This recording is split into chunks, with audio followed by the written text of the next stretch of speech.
PM Modi corona काल में आज अपनी पहली विदेश यात्रा पर बांग्लादेश पहुंचेंगे।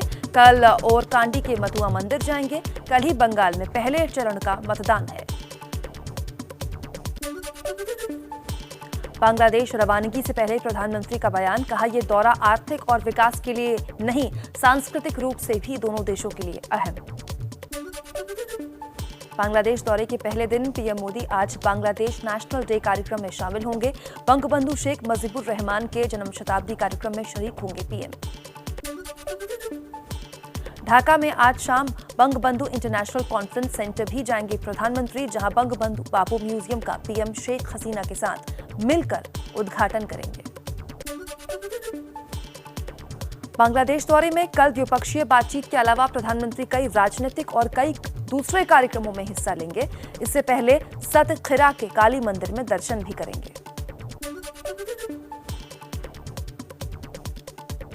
बांग्लादेश की पीएम शेख हसीना अपना पैतृक निवास दिखाने के लिए भी पीएम को लेकर जाएंगी। 5 कार्यक्रमों में 8 घंटे से ज्यादा का वक्त साथ होंगे शेख हसीना और प्रधानमंत्री। मोदी के स्वागत को बांग्लादेश है तैयार। मथुआ मंदिर और काली मंदिर समेत कई जगह आने के लिए भव्य तैयारियां। एबीपी न्यूज सबसे पहले पहुंचाएगा पीएम मोदी के बांग्लादेश दौरे से जुड़ी हर अपडेट। पीएम मोदी के साथ पहली बार विदेश यात्रा करेगा नया वीवीआईपी एयर इंडिया 1 विमान। अक्टूबर 2020 में आया था ये विमान, जिसमें कई आधुनिक सुविधाएं हैं और विशेष सुरक्षा के इंतजाम हैं।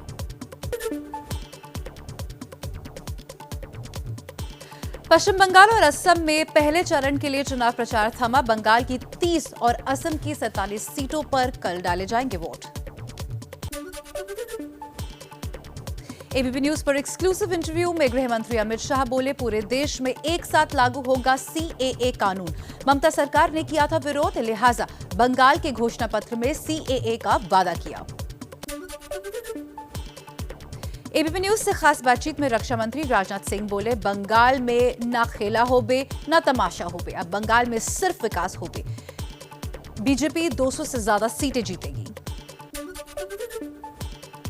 दक्षिण 24 परगना की रैली में ममता बनर्जी ने बीजेपी पर जमकर हमला बोला, कहा उम्फुन तूफान के बाद केंद्र ने नहीं दिया पैसा, सीपीएम कांग्रेस को बताया बीजेपी की बी टीम।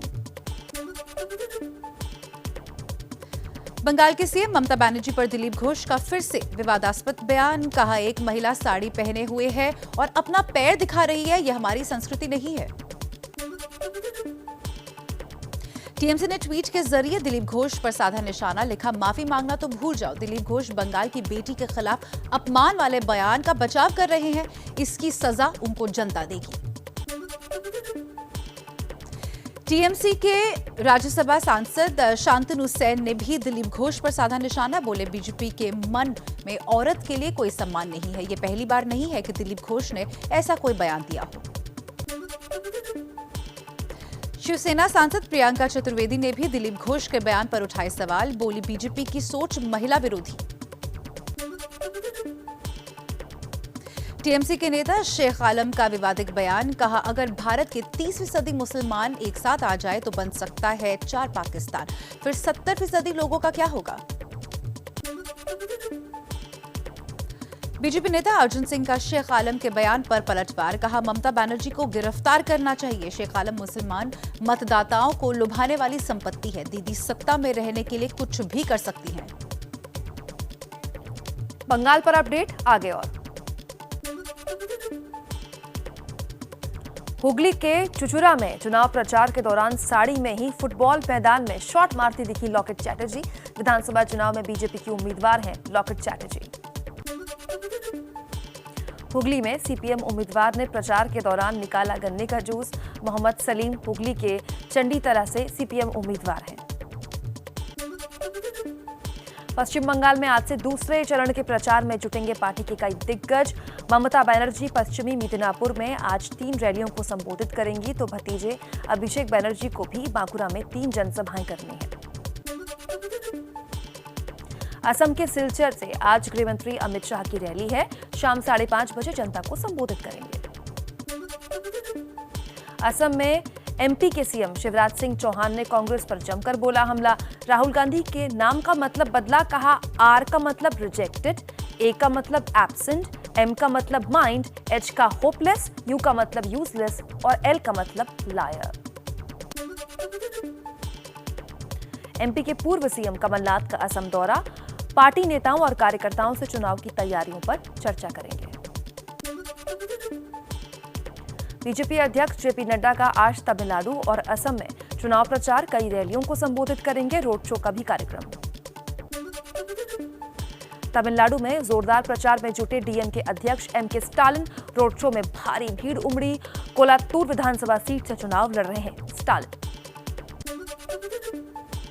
केरल में कांग्रेस नेता राहुल गांधी का धुआंधार प्रचार जारी, पलक्कड़ समेत कई जगहों पर करेंगे नुक्कड़ सभाओं को संबोधित।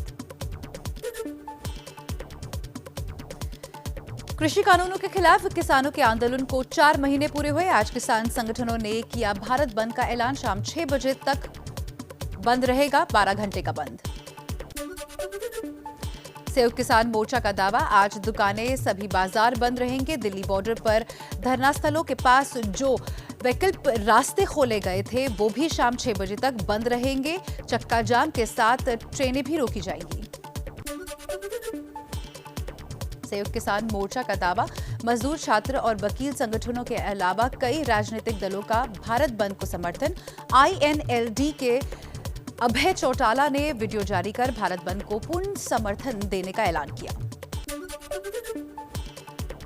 किसानों के भारत बंद को देखते हुए दिल्ली पुलिस भी पूरी तरह से तैयार है, कहा बॉर्डर पर हर हरकत पर हमारी नजर है। 15 जिलों के डीएसपी अफसरों को निर्देश जारी किए गए हैं।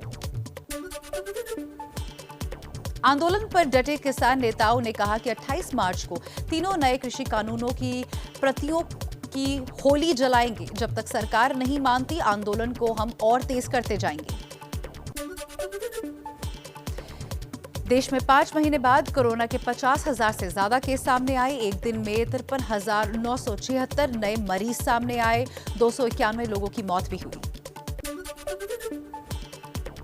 महाराष्ट्र में कोरोना के मामलों ने फिर तोड़ा रिकॉर्ड। एक दिन में 35,952 मरीज मिले हैं। मुंबई में 5,505 नए कोविड मरीज की पुष्टि हुई है।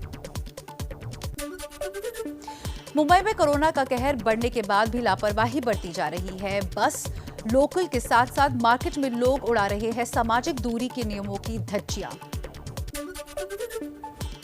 महाराष्ट्र के नागपुर में भी बढ़ रही है कोरोना संक्रमण की रफ्तार। प्रशासन का पुख्ता इंतजाम का दावा, लेकिन मरीज कर रहे हैं अस्पतालों में बेड की कमी की शिकायत।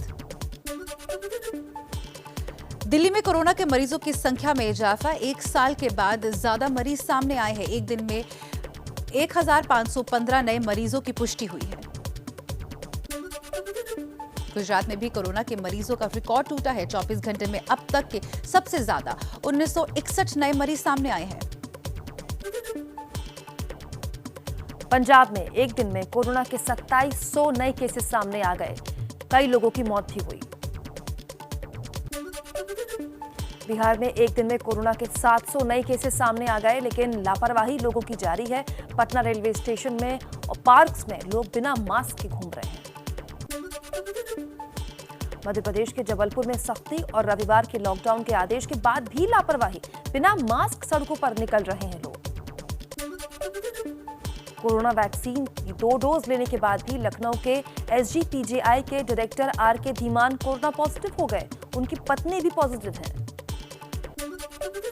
कोरोना के बढ़ते मामलों के चलते केंद्र सरकार का बड़ा फैसला, कोरोना वैक्सीन कोविशील्ड के निर्यात पर रोक। आरजेडी नेता तेजस्वी यादव का बिहार बंद का ऐलान, मंगलवार को विधानसभा में विपक्ष के नेताओं से मारपीट की घटना के खिलाफ बंद की अपील की। एनसीटी संशोधन एक्ट में आप सांसद संजय सिंह का बयान, कहा प्रधानमंत्री मोदी और बीजेपी केजरीवाल से डरते हैं। देश में अरविंद केजरीवाल ही मोदी के विकल्प हैं। उत्तराखंड के मुख्यमंत्री की कुर्सी गंवाने वाले त्रिवेंद्र सिंह रावत को याद आई महाभारत, बोले अभिमन्यु का भी छल हुआ था वध। यूपी में अजान के बाद अब बुर्के पर विवाद, मंत्री आनंद स्वरूप शुक्ला के बाद अब मंत्री गुलाब देवी ने भी कहा सबको भरोसे में लेकर बुर्के पर बैन लगाया जाए। बुरके के बयानों को मुस्लिम धर्मगुरुओं ने सियासी साजिश का हिस्सा बताया। मौलाना सूफियान निजामी बोले, यूपी में चुनाव होने वाले हैं, उसी को देखते हुए ये सब कुछ हो रहा है। इस्लामिक सेंटर के मौलाना खालिद रशीद फिरंगी मोहली में बुरके को मजहबी शरीयत का हिस्सा बताया। कहा, इस पर किसी को एतराज करने का अधिकार नहीं। समाजवादी पार्टी सांसद एसटी हसन ने एबीपी न्यूज से कहा, बुरका हमारे मजहब का हिस्सा है, ये किसी पर थोपा नहीं गया है। कुछ लोग धर्म के आधार पर बांटने की राजनीति में जुटे हैं। महाराष्ट्र में मचे सियासी घमासान और कोरोना के बढ़ते मामलों को लेकर केंद्रीय मंत्री रामदास आठवले ने राष्ट्रपति से की मुलाकात। राज्य में राष्ट्रपति शासन लगाने की मांग की। शिवसेना ने यूपीए का नेतृत्व बदलने की बात की। संजय राउत ने कहा कि सोनिया गांधी बीमार है, पवार संभाले यूपीए की कमान। यूपीए अध्यक्ष को लेकर शिवसेना के बयान पर कांग्रेस का पलटवार। महाराष्ट्र कांग्रेस के अध्यक्ष नाना पटोले ने कहा कि शिवसेना यूपीए का हिस्सा नहीं है। मुंबई में फोन टैपिंग मामले में मुख्य सचिव सीताराम कुंटे ने सीएम उद्धव ठाकरे को रिपोर्ट सौंपी है। रश्मि शुक्ला पर सरकार को गुमराह करने का आरोप लगाया गया है। रश्मि के फोन टैपिंग की रिपोर्ट सौंपने के वक्त किसी पुलिस अधिकारी का ट्रांसफर नहीं हुआ था। मुंबई के पूर्व पुलिस कमिश्नर परमबीर सिंह ने बॉम्बे हाईकोर्ट में अर्जी दाखिल की है। गृह मंत्री अनिल देशमुख के खिलाफ आरोपों की सीबीआई जांच करने की मांग की है। महाराष्ट्र के मंत्री जितेंद्र आव्हाड का अधिकारियों पर बड़ा बयान। बोले, कुछ अधिकारियों के मन में ये नासमझी है कि वो सरकार बना सकते हैं और गिरा भी सकते हैं। एंटीलिया कांड और मनसुख की हत्या मामले में एनआईए की जांच तेज। एनआईए की टीम ने मुंबई के घोड़ बंदर रोड और रेती बंदर इलाके में सचिन वाजे को लेकर रिक्रिएशन किया। एंटीलिया केस में गिरफ्तार मुख्य आरोपी सचिन वाजे की एनआईए कस्टडी बढ़ी। कोर्ट ने 3 अप्रैल तक एनआईए की रिमांड में भेजा। एनआईए की दलील, जांच में सहयोग नहीं कर रहे हैं वाजे। सचिन वाजे ने कोर्ट में कहा, मुझे बलि का बकरा बनाया जा रहा है, मैं सिर्फ इस मामले की जांच का हिस्सा रहा। सचिन वाजे के वकील ने यूएपीए लगाने का विरोध भी किया। मनसुख हिरेन हत्या मामले में गिरफ्तार दोनों आरोपियों और सचिन वाजे को आमने सामने बिठाकर पूछताछ करेगी एनआईए। सचिन वाजे के घर से 62 अवैध कारतूस भी मिले हैं। एंटीलिया केस में साजिश का नया वीडियो सामने आया। 17 फरवरी को मुंबई में ब्लू वॉल्वो में बैठता दिखा मनसुख हिरेन। सचिन वाजे पर गाड़ी चढ़ाने का शक।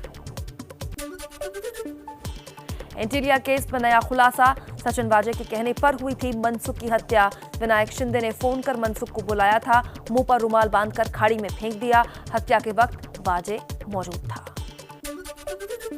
20 फरवरी को मुंबई के ट्राइडेंट होटल गया था सचिन वाजे। एबीपी न्यूज के पास एक्सक्लूसिव जानकारी और फुटेज। 16 फरवरी को होटल में चेक इन करते वक्त वाजे के पास 5 बैग थे।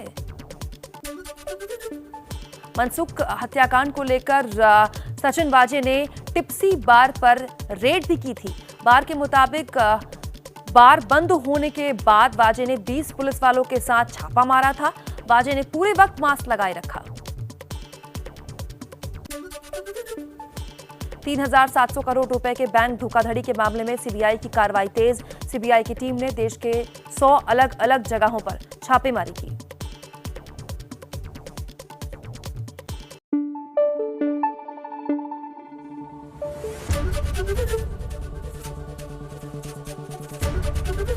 एबीपी न्यूज आपको रखे आगे।